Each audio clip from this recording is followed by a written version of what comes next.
Beloved, welcome back to another episode of Refuel. I'm Daniel, the life group and the young adult pastor. And today we are wrapping up our series called Mixtape, our study through the book of Psalms with looking at Psalm 46. Now, Psalm 46 is a very popular psalm. It's a psalm that many of us have memorized, or we know it without even knowing that we know it. Like, for instance, in Psalm 46, we have that famous verse that we all know, "Be still and know that I am God." This psalm is actually a Hebrew song that contains 3 verses. We know that because we see this word Selah in it, or interlude, depending on what translation you use, 3 times. And so that word is actually a Old Testament musical notation, which means the end of that stanza, the end of that verse. So this is a 3-verse psalm that is meant to be sung. It's a song about faith. And my prayer is that when we look at this psalm, that we really sing it well. That I could know that I can trust God. This psalm is a psalm that puts our faith to the test. In whatever circumstances that you find yourselves in whatever life situations, we need to know that we can trust God. And this psalm takes our claim of faith, that fact that we say so often that we can trust the Lord God, and asks the question, oh, really? Oh, really? Do you really trust God? How deeply do you believe that creed, that statement that you just said and that I just say so often? Do you really trust God? And it puts our faith to the test. It will take our faith, and you almost do not want to read it unless you're really ready for it, because it gets to a point of being really scary at a time, and it says, I want to put your faith through a test. I want to kind of wind it up and put it in this simulator and put you in this scenario and see when your faith ends. I want to see when you want to bail out, when I want to bail out and say, stop this. I can't handle this anymore. I want to put your faith to the test. My friends, if you read this psalm, we're going to set up a simulator, an exam, and we're going to test our faith. So this psalm, this 3-stanza song about how our normal common claim of faith that says, oh yes, I love the Lord. Oh yes, I can trust him. We can trust him. And it puts it to the test. Beloved, I'm a pastor, and to be honest, I sometimes don't want to go through this at all. I don't want to go through this simulator because I'm afraid at a certain point in my life of where I have forgotten about the goodness of the Lord, to where I want to bail on this scenario that I want to take you through today. Yes, I can trust God if he doesn't touch certain things in my life. If I lose my job, I can trust God. If I don't have food to eat, I can trust God. But God forbid he allows the enemy to touch my lovely bride who's precious to me, or my kids who I treasure and are amazing gifts, man. And see, this psalm kind of puts us through this test and really sees if this claim of faith that we so readily say as believers, that we trust God, if it really stands true at the end of the day. And because I want to see where we may stop. And this psalm gives us a remedy and tells us that when the worst gets to the absolute worst, God is going to tell us how we can make it through the end. And so it starts off with this common claim. This is a common claim. This is a statement that every believer, this is a statement that I love to say often, and that I offer up as praise so often. It starts in verse 1. And it says, God is our refuge. We all say that. God is our strength. It's a statement that we say often, always ready to help me in times of trouble. So we will not fear. Every believer says that. Of course, we believe that God is our refuge. That word refuge there, it's Hebrew. It's a Hebrew word that talks about a fortified place. You're literally in a room that has double-sided walls within a fortress, within a garrison. So you're almost impenetrable. God is therefore my defense. Then it says that God is my strength. It's a statement that a lot of us have said, that God is my strength. This is actually an offensive term. That means he will fight for me. He fights on our behalf. Okay, we see that God will protect me. God will fight for me. It says he's always ready to help us. That is a Hebrew term of an assistant, of an aide that would always stand right beside you and I whenever we need help. All we have to do is to turn to him because he's right beside you and me, waiting to assist us, waiting to give help. So as believers, we always say, yes, God is always there. God will protect me. God will fight for me. He's always there in the times that I need him most. Yes, I will not fear. And this psalm goes, oh, really?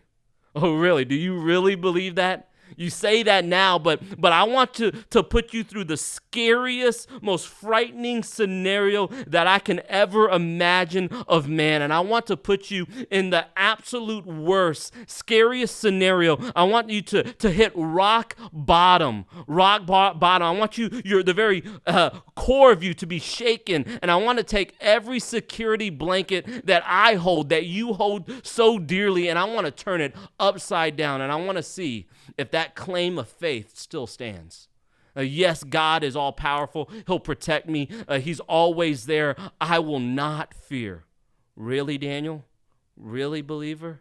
Beloved, this psalm seems to do what I really believe and I claim to be cruel and unusual punishment, because why stir someone's emotions so greatly and scare them to where they're afraid?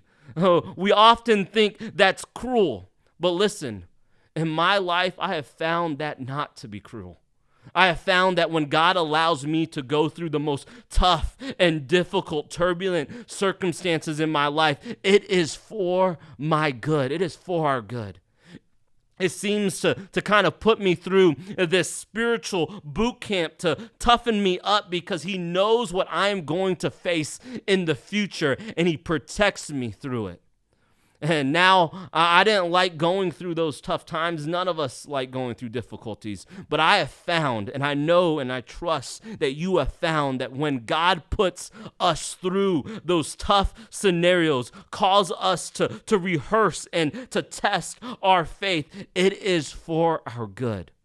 Beloved, what seems turbulent and chaotic and frightening will later on, when you face it again, be smooth sailing, just simple bumps on the road. But first, God needs to take us through the scenario in order to temper and to condition our faith, so that life, when it hits us, these difficult situations in the future, we can really truly say that I trust God because I have been put through the fire. I see this in so many ways, how God is working. In all honesty, I see it in very practical ways as well. When I was a kid, I had to travel a lot to visit my family members. My dad and my mom were divorced, and so every summer and every Christmas, I would go and visit my mom for those holidays and for that break for the school year. And one of the times I remember, I had been flying since I was 7 years old, visiting my mom. But I remember when I was 11 years old, I flew this one flight and to visit my mom for the summer. And I've always kind of been jittery when I take flights wherever I was, all the way up to that point. And this one flight was a little different because it was 3 o'clock in the afternoon. We were taking off. It was dark at 3 o'clock in the afternoon when there was supposed to be sun. A storm was beginning to set, and we go off into the air. And I just remember white knuckling my armrests because it sounded like pellets were hitting the airplane. The turbulence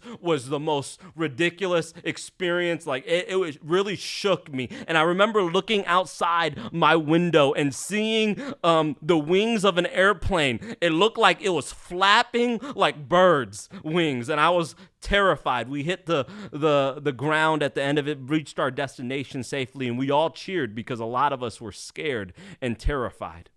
That was really one of the scariest things, and we waited for the whole entire plane to deboard, and I had to wait for the flight attendant, and that flight attendant came and got me, and I asked that flight attendant, I'm like, on the scale of 1 to 10, how bad was that? And she was like, that's the worst you would ever experience.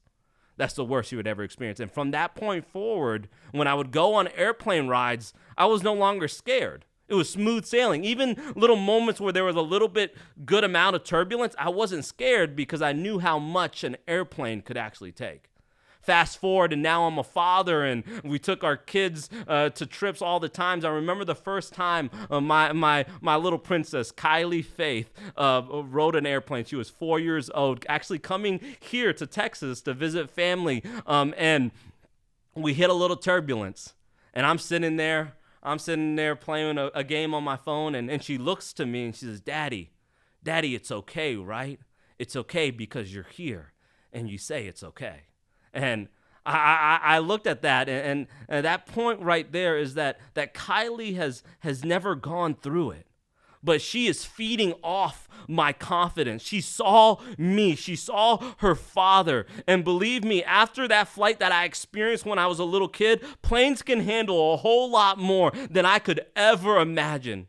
And now when I go on airplane rides, I rest well. My kids do too, and the other kids actually get scared, and my kids will actually ride on airplane rides, and there's some turbulence, and it goes up and down. My kids will actually put their hands in the air, and they're like, woo, like a roller coaster ride. And beloved, the Lord in his sovereign way will take us through the most difficult circumstances of life.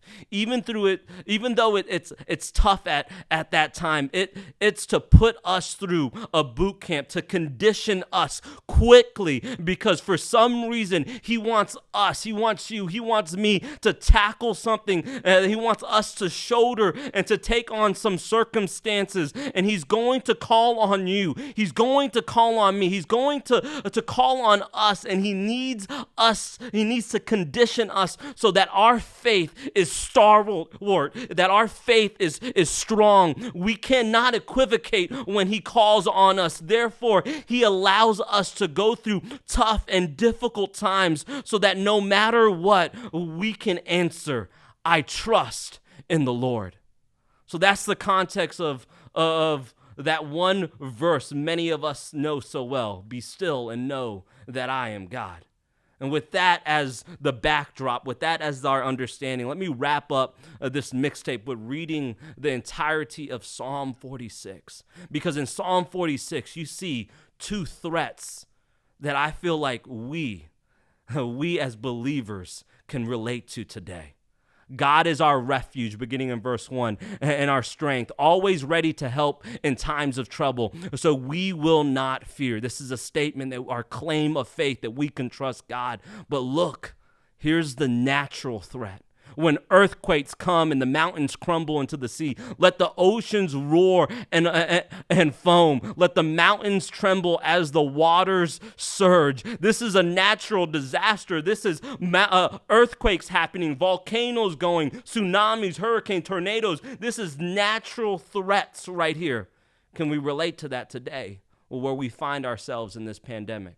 But not only natural threats is God saying that we can trust him, but look at it. We can trust him even in political threats. Look at verse 4. A river brings joy to the city of our God, and sacred home of the Most High. God dwells in that city. It cannot be destroyed. From the very brink of day, God will protect it. The nations are in chaos. Can you relate to that? The nations are in chaos. Their kingdoms crumble. God's voice thunders and the earth melts. The Lord of heaven's armies is here among us. The God of Israel is our fortress. And see, it says, hey, we can trust God even in the natural threats that we're facing, in the midst of a pandemic, the natural threat that we face today, even in the ever-changing political hot topics that we are facing today and the debates and the political landscape that we find ourselves in.